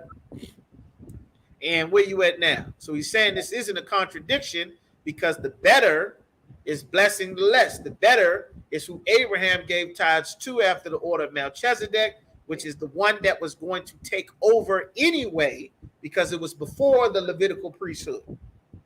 All right? All of these stories, there's rivers that flow throughout the Bible, that everything is just repeating itself. Everything is just repeating itself. Life continues. There's nothing new under the sun. It's the same cycles. So once you learn how spirits actually work, how the Lord actually set things up, you can have a better understanding of not only what's happening, but what's getting ready to happen and what's going to happen after that. All right.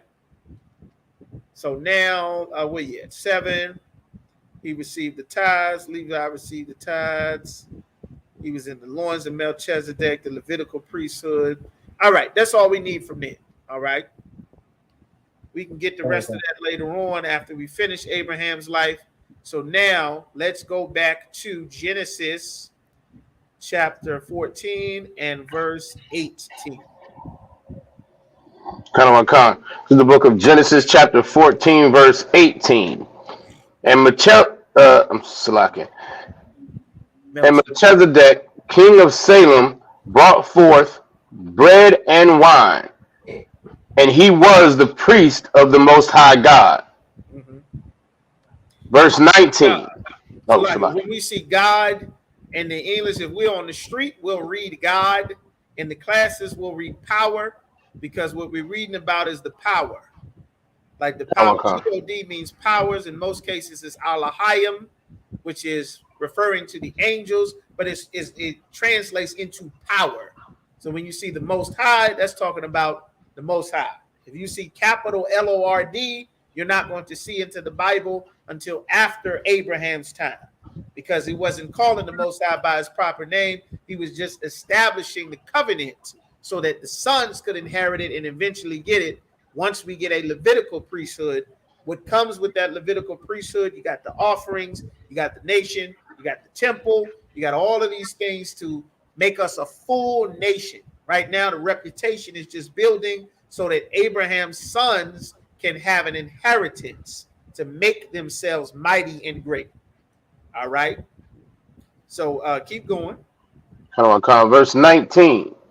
And he blessed him and said, Blessed be Abram of the Most High Power, possessor of heaven and earth. You understand? Keep going. Verse 20. And blessed be the Most High Power, which hath delivered thine enemies into thy hand. And he gave him tithes of all. He said, the Lord delivered your enemies into thy hand. The Lord told Abraham, I will be an enemy unto your enemies. I will curse them, they curse you, and bless them, they bless thee. You understand? These people, they serving you, they doing right now, that's great. They doing wonderful. For your sake, they will be blessed. If at any point these people decide to turn on you, which eventually, the heathen eventually do turn on you. They're happy now. I'm eating, they eat. They doing good. They getting steak. They getting wealth. That's great and wonderful. They serve me.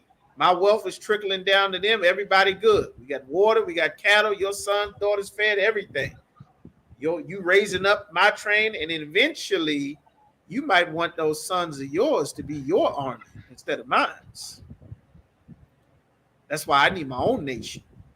It's nice that you were kind and you served my father, but your sons might not want to serve my sons.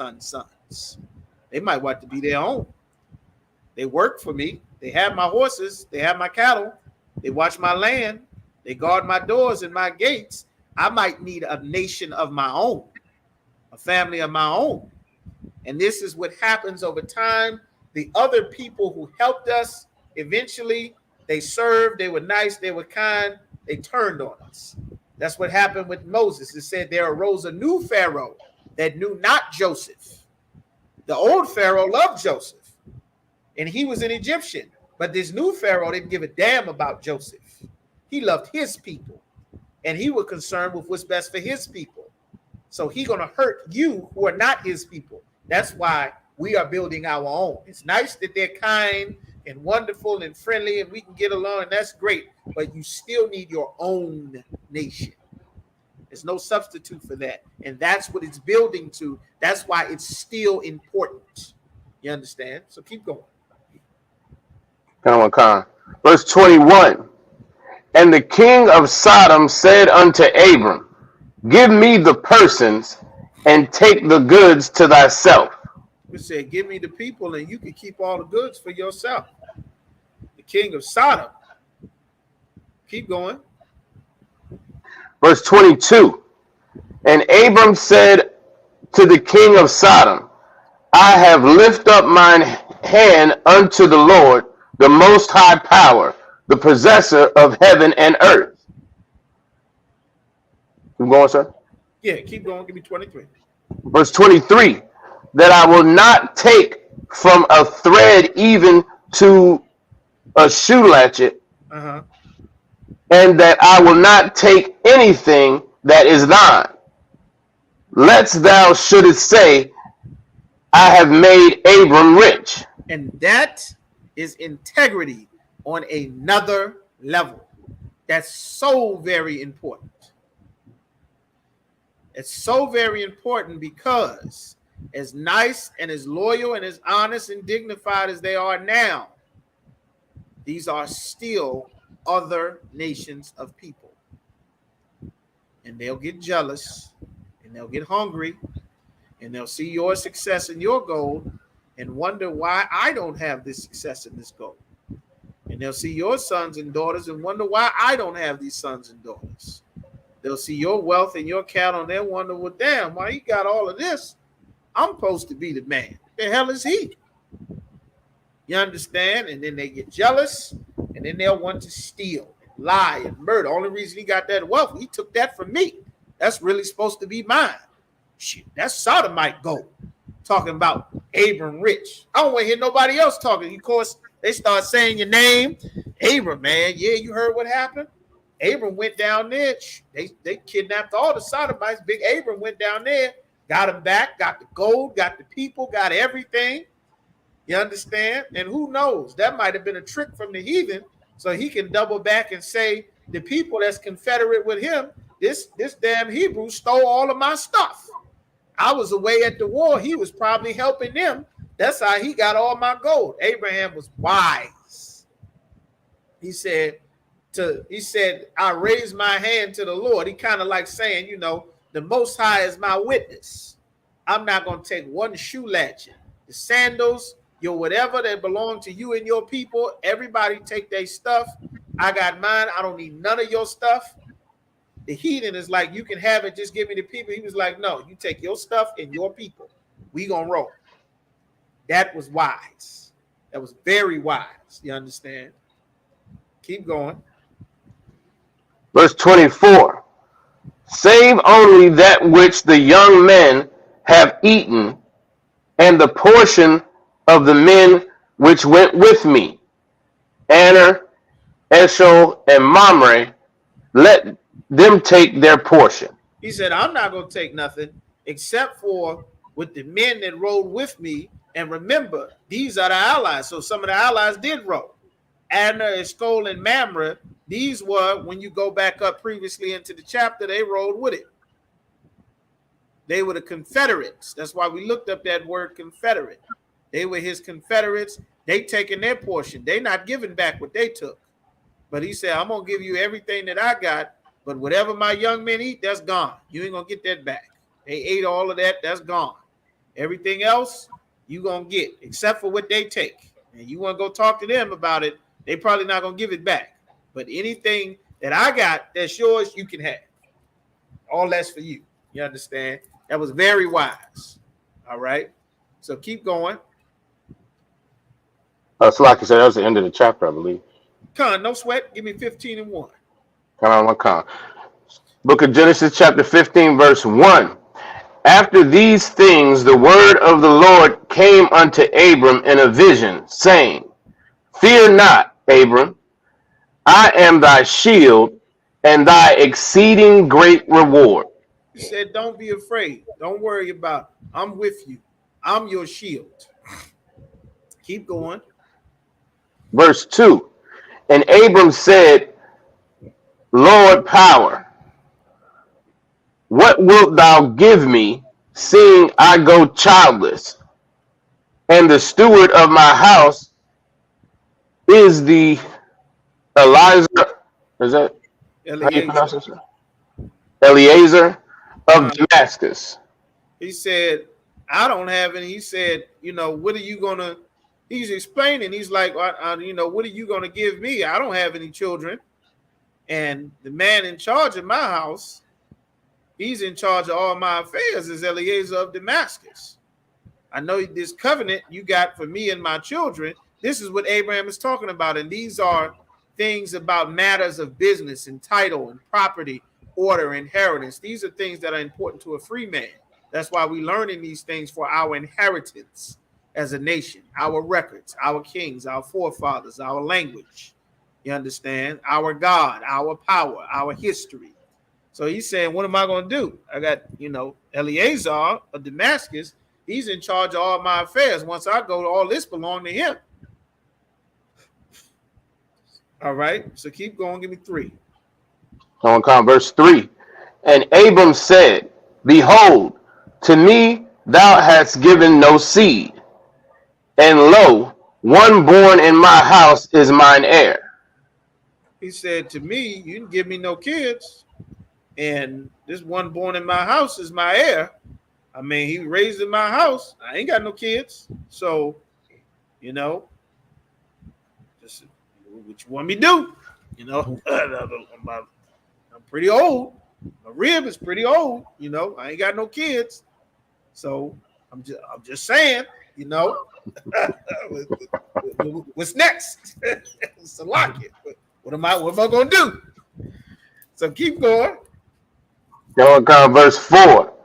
And behold, the word of the Lord came unto him, saying, This shall not be thine heir, but he that shall come forth out of thine own bowels shall be thine heir. He said, listen, that he is not going to be your heir. The word of the Lord came. Said, that's not going to be your heir. That's not what I said. Someone from your own bowels, from your own innards, your seed, that's going to be the heir, not this other person. Keep going. Now come verse 5. And he brought him forth abroad and said, Look now toward heaven, and tell the stars, if thou be able to number them. And he said unto him, So shall thy seed be. He said, you're going to have this many children. You're going to look, can you count the stars? Now, mind you, we from the Middle East. You get to see a lot more stars in the Middle East than you do over here in America, because we got big open skies over there, lots and lots of stars. That's why Islam has that symbol for the star and the crescent moon. The Arabs and other desert dwelling people, they use the stars to navigate, especially at night. In most cases, it's too hot to move or travel great distances during the day because it get 120, 125 degrees. You understand? Anybody's ever been in Esau's military, you've been to Kuwait, you've been to Iraq, Afghanistan, 110, 120, 115 in the shade, you understand? You can't do too much during the daytime. If you do, you're a damn fool. You understand? You're going to get sick, dehydrated, kidney failure. You're going to pass out. You're going to be, you can't do a whole lot. That's why they use the stars. And just like any heathen, whatever they need to survive, they'll start to worship it, and it will become the god. If we need cows to work the land, fertilize the crops, then the cow is God. Hey, shalom, brother. You understand? If we need the hippo, because the hippo, does this over here, then the hippo is God. If we need this cat, because the cat can see in the dark, then the cat is God. That's how a heathen thinks. Rain come from the sky, will make up some creature, and he'll be the rain god. Like, that's how heathens think. That's why in Jeremiah, the 10th chapter, the Lord said, be not dismayed at the signs of heaven, for the heathen are dismayed at them. They don't understand how real life works. They believe in superstition because they don't have the spirit of the Lord. The Lord didn't tell them. He don't deal with them. They're not his children. They can believe in whatever the hell they want. For now. You understand? Once Christ returned, they won't have a choice what to believe in or what to do. All right? But now, they can believe whatever they want. So, keep going where you are. Come verse 6. And he believed in the Lord, and he counted it to him for righteousness. Abram believed in the Lord, and the Lord counted it for righteousness. They said this was a righteous thing. Like, he's trusting in the Most High. The Most High told him to leave his family, his land, his country, his people, and don't take none of his relatives with him. And he did what the Most High said. Like, the Lord is meeting him where his faith is taking him. And he said, listen, I got you here. We're doing something great. I'm going to make sure that your seed, no one will be able to count how many of your descendants there are. You understand? So keep going. And he said unto him, I am the Lord that brought thee out of Ur of the Chaldees to give thee this land to inherit it. Now, because Abram obeyed the Most High, the Lord now has a reputation with Abram. Remind you, this is a covenant. The covenant is a contract or agreement. So now he's stating the terms of this covenant. Remember what we've been through. I bought you from Chaldea. Remember, at first, you didn't know where the hell you was going. You just left, your rib, a couple of belongings, Now look at how great you are. You got wealth from Abimelech. You got wealth from Gerar when they took Sarah. Now you got wealth from them when they gave her back. You got wealth from this here. You went and killed all of those other nations that kidnapped Lot. Now you got wealth from there. Your name, your reputation is growing. You got more servants from there.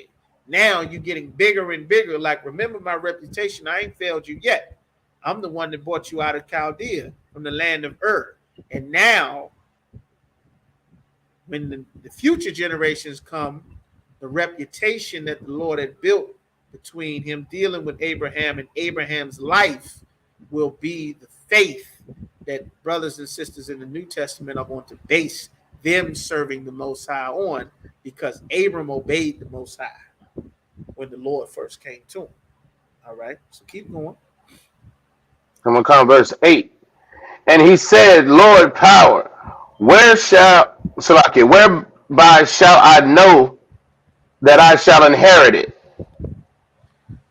You said, how am I going to know where I'm inherited? He said, I will give this land to thee. He said, how am I going to know what land is this land that you're referring to? This is what Abram is asking the Most High. Again, the Bible is not magic. He don't know. He ain't never been here before. He left his home, his family, his people, his dad, everybody that he knew. And he got, some servants, some wealth, and his wife. And everywhere he going, he's just gaining and getting more and more. He said, okay, well, where is the actual land? How will I know when I get there? Is it over there? Am I 20 minutes away? There's no map quest. There's no GPS. There's no one giving him directions. You understand? So he asking regular questions. Again, the Bible is not magic. He don't know. He's just asking regular questions. Well, okay, you said I got it. Do I have it now? Is it over there? Is it 20 minutes? Like, is it one more year? Like, where is it? He don't know. So keep going. I'm going to come verse 9. And he said unto him, take me an heifer of 3 years old. A heifer is a female cow. Keep going. And a she goat of 3 years old. A she goat, just like it says, a girl goat. And a ram of 3 years old. All right. And a turtle dove. And a young pigeon. A young pigeon. A pigeon is a dove. Pigeon, dove, same bird. Turtle, dove, small bird, and a young pigeon. All right. Keep going. Verse 10. And he took unto him all these, and divided them in the midst, and laid each piece one against another. But the birds divided he not. Keep going, sir. Come on, you can keep reading. Verse 11. And when the fowls came down upon the carcasses, Abram drove them away. The birds, they killed them. He take their carcasses. That's how you know they were dead, because they were alive and now they're carcasses. And he took piece to piece and put a piece here and a piece here. So now 3 years old for this, 3 years old for that, 3 years old for this, a turtle dove and a young pigeon. And he said the birds came. The birds don't know the Bible. You understand? These birds, these not magical birds. This ain't no Disney movie, no fairy tale. The birds see dead meat out in the field somewhere. They coming to eat. That's why he driving the birds away. This is real life. This ain't magic. This ain't, the pastor getting ready to start singing. This is real people. You understand? He had to drive the birds away. The birds was going to eat the carcass. Got dead meat, blood, and guts out here. They coming to eat. All right. Keep going. I don't want to come. Verse 12. And when the sun was going down, a deep sleep fell upon Abram. Mm-hmm. And lo, an horror of great darkness fell upon him. He sleep. He got a horror of great darkness fall upon him. He don't know what's going on. He sleep. The brother probably having a nightmare, because it tells you that he was asleep. A deep sleep. You understand? All right, so keep going. I want to come. Verse 13. And he said unto Abram, know of a surety that thy seed shall be a stranger in a land that is not theirs. That is a prophecy that is being told to him. He's having a great, horrible darkness fall upon him, because he is seeing his seed being in a stranger in a land that's not theirs. He's seeing us in Egypt. in bondage, getting whipped, starving in the ghetto. The Egyptians beating us. They throwing our babies in the damn river. Mind you, he's still looking for his heir. That's what him and the Most High was just talking about. He falling asleep, waiting on the promise, being faithful, obeying the Most High. He fall asleep, he getting the vision. He an old man trying to have his children. He's seeing some vision of the future generations of his lineage that's supposed to be, as the stars in heaven, so many of them. And it's a terrible vision. They in Egypt, they being mistreated and beaten, and starving to death. You understand? And, being abused, our babies getting killed and thrown in the river. This is what he's seeing. This is what it's describing. You understand? So keep going. And shall serve them, and they shall afflict them 400 years. This is talking about Egypt. They shall afflict them 400 years. We're going to serve these strangers in a land, in their land. It's not our land, it's their land. So he got a vision of seeing us in captivity in Egypt. He didn't have all the specific details. His brother is asleep. He's having a horrible dream, but it's a vision from the Most High. You understand? Most dreams don't mean anything. This dream was a vision from the Lord. That's why it said he got a horrible, you understand, of great darkness fell upon him. All right. So keep going. Come on, Converse 14. And also that nation whom they shall serve will I judge. Meaning, yeah, they're going to have a horrible time there for 400 years, but I'm going to pass judgment on them. Keep going. And afterward shall they come out with great substance. But when they leave, they're going to have great substance. They're going to have great power, great wealth, great authority, and the reputation of them is going to be so great. It just said substance. So substance is their possession. They're going to have lots of gold and wealth. They're going to be there 400 years, and they're going to leave extremely wealthy after the Lord judges this nation. He didn't tell them which nation. He just said a nation, this is what's going to happen. Keep going. I want Converse 15. And thou shalt go to thy fathers in peace. Meaning you're going to go to your fathers in peace. That's slang. Meaning you're going to die. You're going to rest with your fathers. You are going to go in peace. You are not going into this 400 years of bondage. You are not. You're going to go and die. You're going to be in peace. You're going to rest with thy fathers. Meaning your spirit is going to come back to the Most High, and you are going to be waiting to be sent back to the earth again, because that's what happens when you die. Your spirit goes, it rests, then eventually you're reincarnated, you're born back, you're a brand new person, you're a baby, and some relatives down the line will be raising you as their son or their daughter. All right? Keep going. Thou shalt be buried in a good old age. You're going to be good and old when you're buried. You old now, but you're going to be good and old when you're buried. Don't sweat none of that. Keep going. I want Converse 16. But in the fourth generation they shall come hither again. They're going to come back in the fourth generation. A couple of generations, it's going to be terrible. In the fourth generations, they're going to come back again. So maybe in 4 generations, you'll come back. That's somewhat insight into the cycles. You die, a couple of generations later, you're born back again as a baby. That's how it works. That's how reincarnation works. That's why it says in the 4th generation, they shall come hither. Meaning 4 generations later, you'll be back. That's all. All right. That's what the Lord is saying.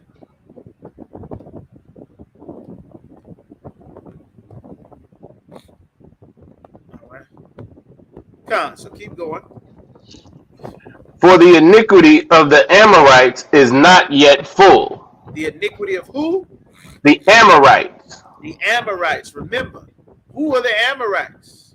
The Amorites were just some of the people that he was confederate with. That's what I was explaining. That's why it's important you have your own. These are allies now, but remember, these are heathen. These are not your people. They agree with you now, but they might get tired of you doing all this winning. You understand? Everybody loves Michael Jordan now, but if I got to play Michael Jordan and he wins every damn year, I'm going to get sick of Michael Jordan. We can't never be the champion as long as Jordan wins every goddamn year. They're going to get tired of Michael Jordan. You understand? And that's only natural. It's 30 teams in the league. If you win every year, that means all of us have to lose. You understand? That's why it's important, and that you understand things of development. The Lord is telling him. Now, right now, the Amorites are allies, but later on, they're going to do some foul stuff. They're not going to be allies anymore. That's why he said the iniquity of them is not full yet. They're going to do something that they're going to have to pay for. Eventually, King David kills all the Amorites. He ends that entire nation of people.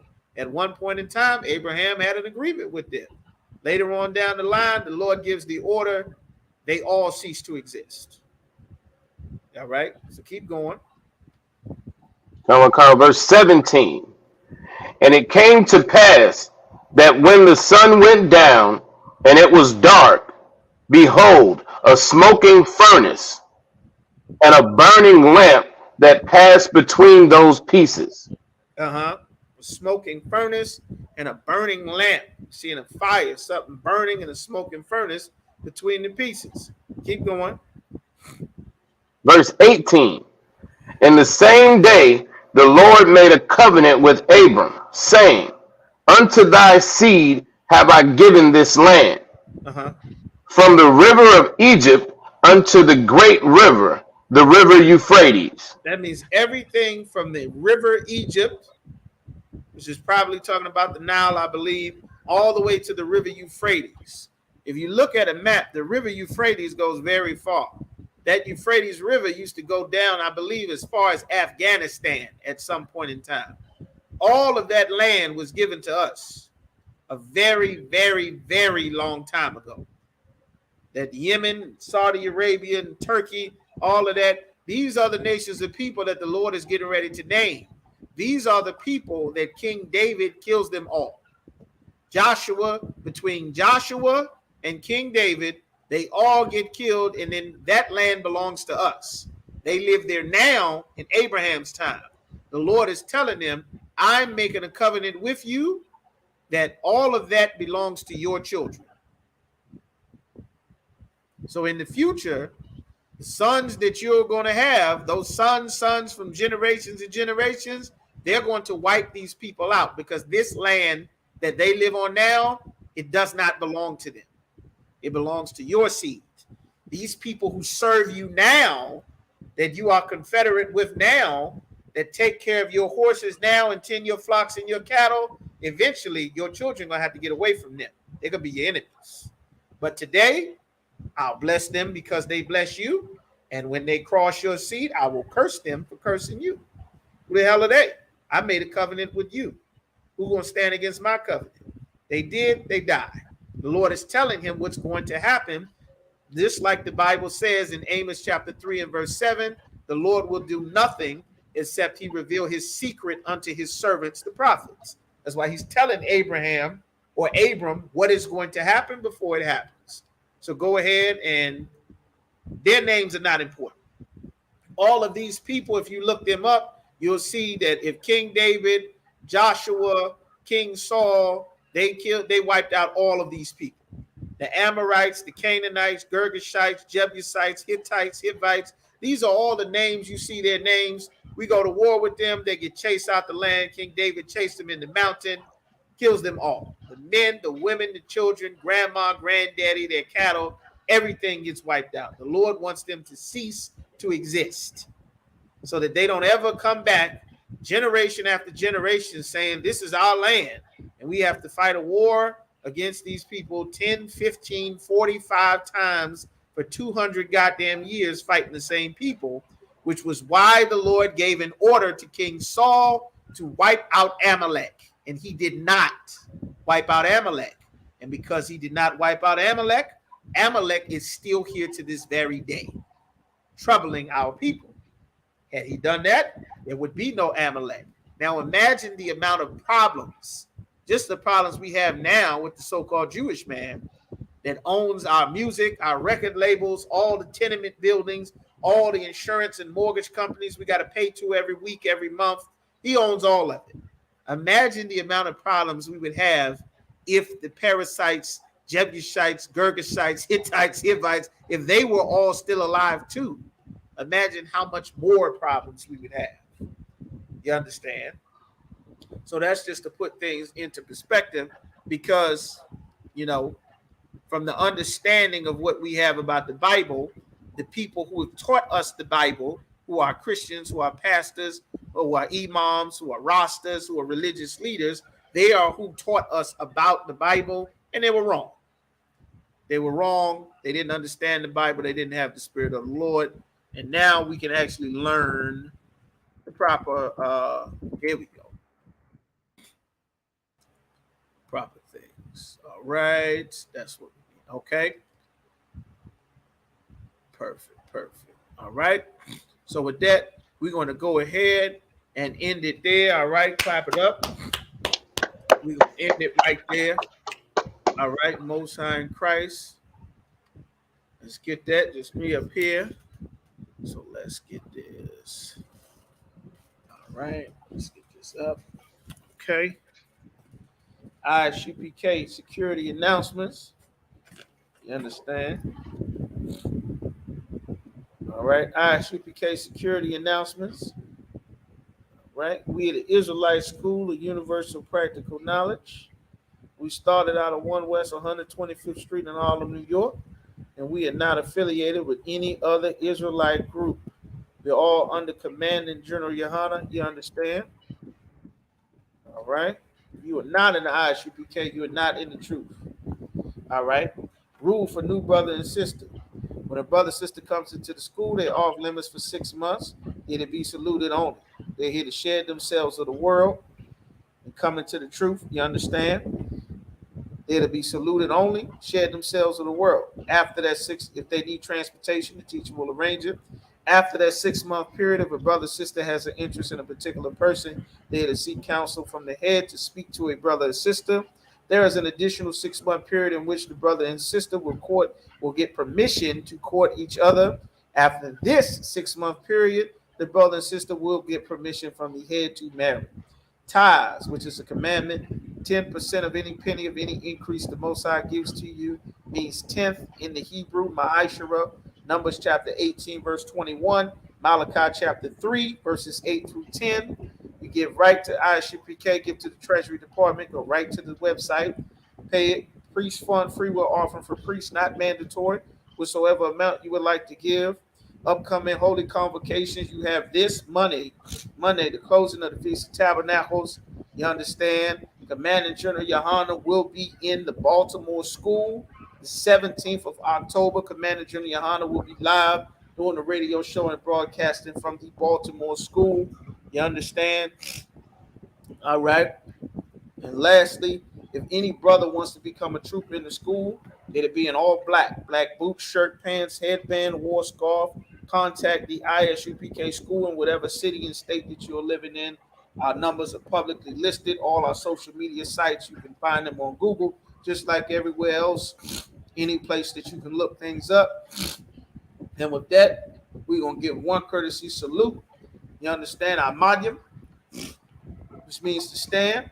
We're going to give one courtesy salute. Men of Israel, Ahmadim Shabbat, Ibadim, Barak, Yahweh Hashem Shabbarakatham, Saw, which means to turn. We're going to give one courtesy salute to the sisters. Sisters, Imadian, which means to stand. We're going to give one courtesy salute to the sisters, men of Israel, Ahmadim Shabbat, Imadian, Barak, Yahweh, Shamar, Al-Athan, by Hashem Yahushua, Yad Yamatah, which means hands down. Class dismissed. Right. All right. Most High in Christ. Be sure to check out our page, No Cowards Richmond, Isupk Virginia. Leave your comments. The comments help the algorithm. Any Isupk video that you see, just take a brief moment, hit that like, leave a brief comment. It greatly helps our algorithm so that the rest of our nation can come back. And with that, shalom.